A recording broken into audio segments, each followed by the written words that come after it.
Assalamualaikum warahmatullahi wabarakatuh. Sini saya akan ceramah tentang peran pemuda dalam memajukan bangsa di era milenial. Seperti apa sih peran kita sebagai pemuda? Banyak dari sebagian pemuda kita tidak menyadari bahwa mengetahui peran mereka memiliki peran yang sangat penting sehingga mereka bisa menentukan masa depan bangsa.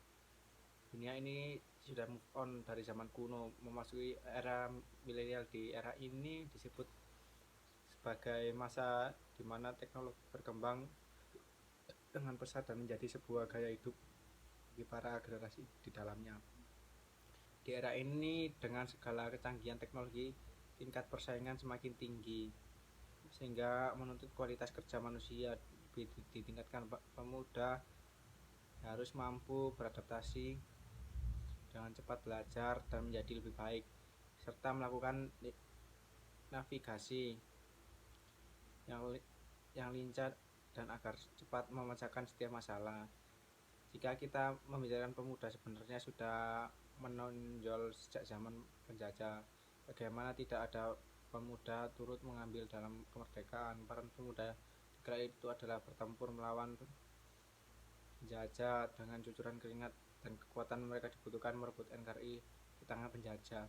Perjalanan panjang negara hingga saat ini tidak lepas dari warna-warni diberikan pemuda yang bangsa negara, seperti pidato dari I.R. Soekarno.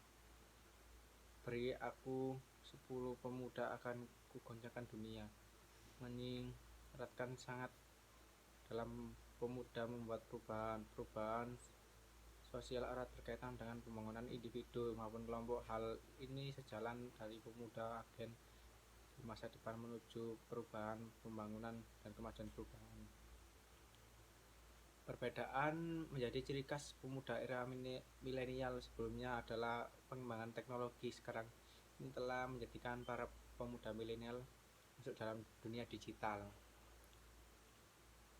Inilah salah satu perubahan tantangan generasi muda zaman now adalah sebutan bagi kaum milenial untuk menggambarkan masa kini. Itulah seharusnya kita jadikan patokan atau acuan bahwa sebagai pemuda kita harus merubah keadaan bangsa dalam berbagai bidang sektor, terutama sektor politik. Berbicara tentang politik, secara umum di dalamnya adalah tanggung jawab. Keberagaman harus dimaknai dengan kekayaan, bukan untuk pertentangan, namun beberapa orang telah menyalahgunakan sehingga tidak terjadi sesuai dengan ekspektasi atau harapan. Sekian dari saya. Wassalamualaikum warahmatullahi wabarakatuh. Nama saya Thomas Aditya Putra dari 11 IPA 4, nomor absen 29.